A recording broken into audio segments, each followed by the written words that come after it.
Hello everyone. यहाँ पर हम देखिए हिंदी जो टीजीटी है उसके लिए हम सिलेबस देख चुके हैं कि सिलेबस क्या आएगा। लेकिन उस सिलेबस के अकॉर्डिंग आपको कौन सी बुक प्रीफर करनी चाहिए, कौन सी बुक हैं जो सबसे ज़्यादा आपके लिए हेल्पफुल होंगी।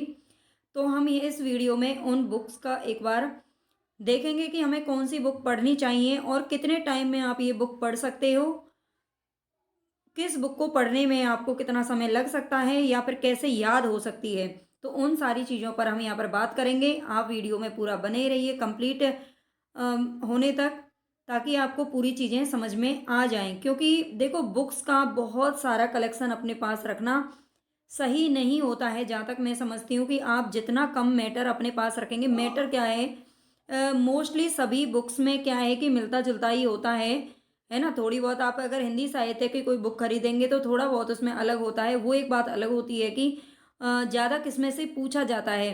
ठीक है, तो हम उसी के हिसाब से पढ़ेंगे और आप अपने पास जो भी बुक रखें ऑथेंटिक बुक रखें, क्योंकि ऑथेंटिक बुक से ही क्वेश्चन पूछे भी जाते हैं। बाद में अगर कोई प्रॉब्लम होती है तो आप उनसे मतलब कुछ भी आप, जैसे कि बाद में प्रॉब्लम होती ही रहती है। हर पेपर में कुछ ना कुछ क्वेश्चन है जो गलत होते हैं, डिलीट होते हैं, है ना। उन पे आपत्तियां लगाई जाती हैं, तो वहाँ से आप लगा भी सकते हो और आपकी बात पूरी सुनी भी जा सकती है जाएगी।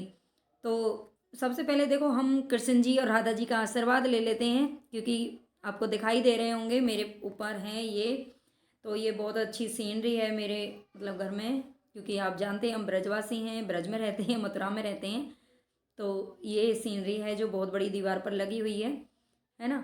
तो चलते हैं हम यहाँ पर अपने मुद्दे की बात करते हैं। हिंदी साहित्य का इतिहास। हिंदी साहित्य का इतिहास में ये जो सिलेबस है इसको हम कल देख चुके हैं, है ना। अगर आपने नहीं देखा है तो वो देख लेना, वैसे यहाँ से पता चल जाएगा। तो सबसे पहले इसमें बुक आती है एक डॉक्टर नगेंद्र की। वैसे तो हिंदी साहित्य के इतिहास के लिए सबसे जो मेन बुक है, जिसे हिंदी साहित्य की बाइबल कहा जाता है, वो है रामचंद्र शुक्ल जी की बुक, है ना। वो भी हम देखेंगे। लेकिन अगर हम बात करें ये जो हिंदी साहित्य का इतिहास, डॉक्टर नगेंद्र इसके संपादक हैं, डॉक्टर नगेंद्र और डॉक्टर हरदयाल। ये आपको शायद दिखाई नहीं दे रहे हो लेकिन मुझे दे रहे हैं।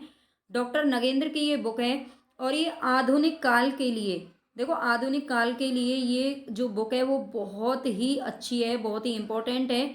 यहाँ से आपका आधुनिक काल ज़्यादा पूछा जाता है डॉक्टर नगेंद्र की बुक से।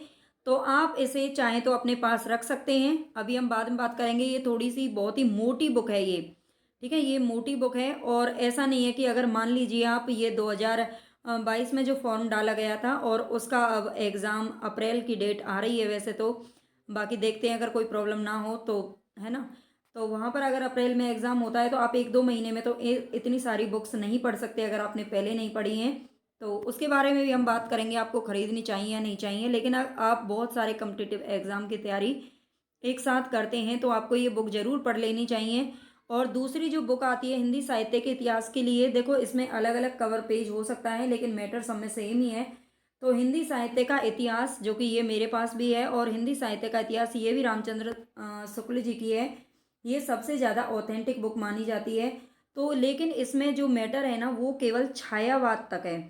कहाँ तक है? छायावाद। इसका आदिकाल, भक्ति काल और रीति काल, इसमें तीन चीज़ें हैं जो बहुत ही इंपॉर्टेंट हैं, बहुत अच्छी हैं। लेकिन आधुनिक काल के लिए आपको डॉक्टर नगेंद्र की बुक है जो कि पढ़नी चाहिए। ठीक है, ये दो बुक आप अपने पास रख सकते हैं अगर आपको हिंदी साहित्य में विद्वान बनना भी है तो उसके लिए ये जरूरी है।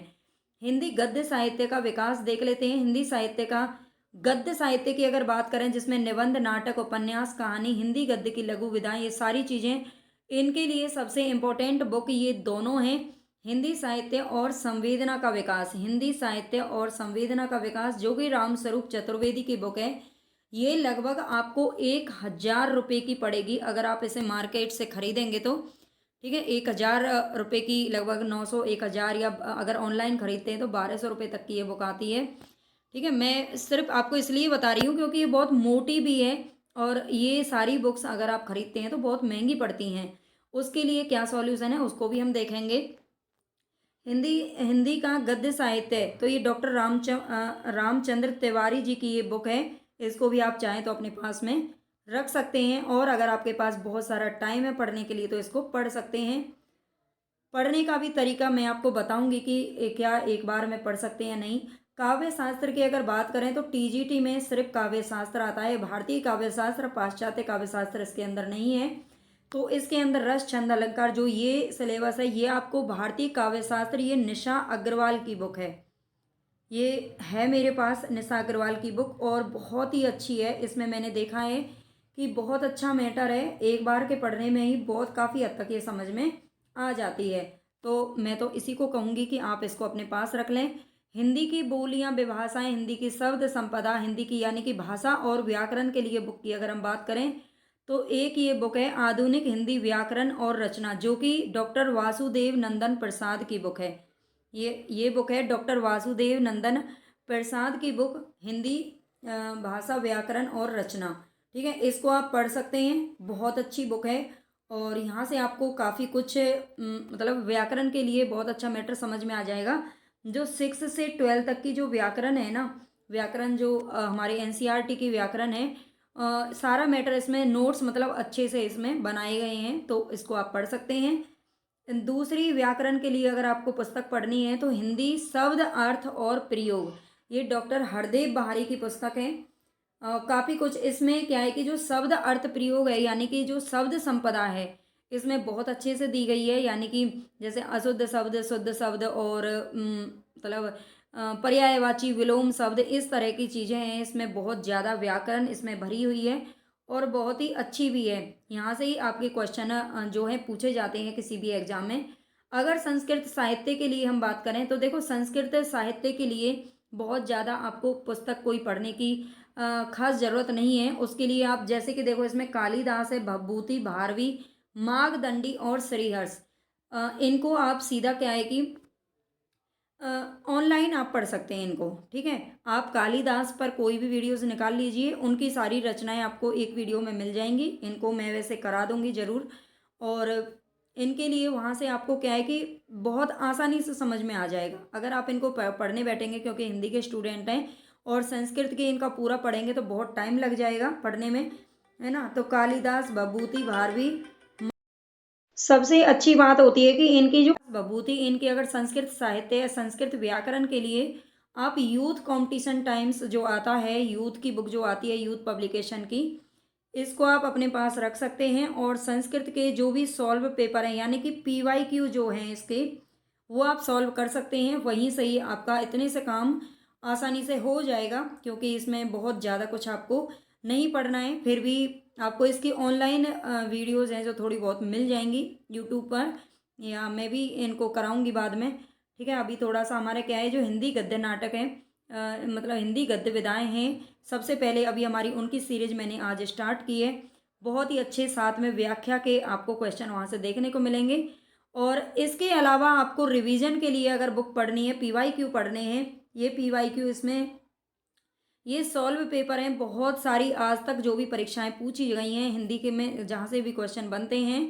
ठीक है, मतलब चैप्टर वाइज यानी कि जैसे पहले हिंदी साहित्य का आदिकाल, फिर भक्ति काल, ये सारे अलग अलग काल से और उनसे जो भी क्वेश्चन आए हैं वो यहाँ पर पूछे जाते हैं। इसको आप अपने पास ज़रूर रखें और ये सॉल्व ज़रूर करें। ठीक है, तो ये सारी बुकें, अब देखो बात आती है कि इतनी सारी बुक अगर आप पढ़ सकते हैं, मैं तो कहती हूँ पूरी साल भी आप ये सारी बुक अगर पढ़ेंगे, देखो मैं ये नहीं कह रही आपको, डरा नहीं रही हूँ, मैं खुद भी अपना जानती हूँ, मैं भी बता रही हूँ आपको। अगर रामचंद्र शुक्ल की बुक को ही हम ले लें, आपने 1-2 बार पढ़ने में तो कुछ समझ में आएगा ही नहीं उसमें से, क्योंकि वो थ्योरी बेस्ड है, ना कि वो वस्तुनिष्ठ है जो कि थोड़ा बहुत याद हो जाए। उसमें कम से कम आपको 3 बार 4 बार अच्छे से एकदम समझ के एक एक लाइन को, एक एक अक्षर को पढ़ना पड़ेगा, तब क्या है आपको बहुत अच्छे से समझ में आ जाएगा अगर आप खुद से पढ़ने बैठते हैं। हाँ, ऐसा होता है कि यूट्यूब पर उसकी आपको जैसे वीडियोस वगैरह मिल जाती हैं, तो जब वो समझाते हैं ना, मैं सोच रही हूँ कि मैं रामचंद्र शुक्ल की जो किताब है इससे आपको कंप्लीट थ्योरी करा दूं, और थ्योरी में भी मैं आपको केवल वही कराऊंगी जो इम्पोर्टेंट होंगे। ठीक है, जो इम्पोर्टेंट नोट्स उसमें से मैं करवाऊंगी, ज़रूर करवाऊंगी इसी चैनल पर। तो आप चैनल के साथ बने रहिए, सब्सक्राइब ज़रूर कर लीजिए और वीडियो पसंद आए तो लाइक कर दीजिए। बाकी अपने पास बुक्स का कलेक्शन सिर्फ उतना ही रखें जितना आप पढ़ सकें। बहुत ज़्यादा किताबों को देख के क्या है कि कभी कभी ऐसा लगता है कि हम कैसे पढ़ पाएंगे। बहुत किताबें हैं साहित्य की जो बहुत मोटी मोटी होती हैं, वैसे तो कोई दिक्कत नहीं है, अगर आपके पास टाइम है 1 साल 2 साल तो आराम से पढ़ सकते हैं।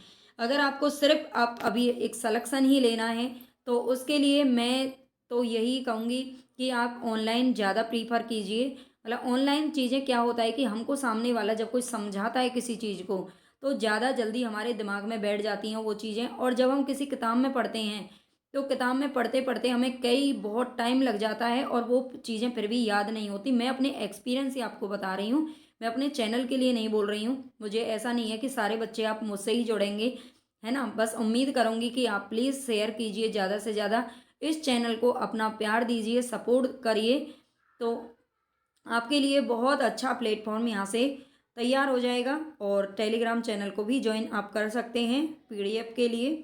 Okay, take care.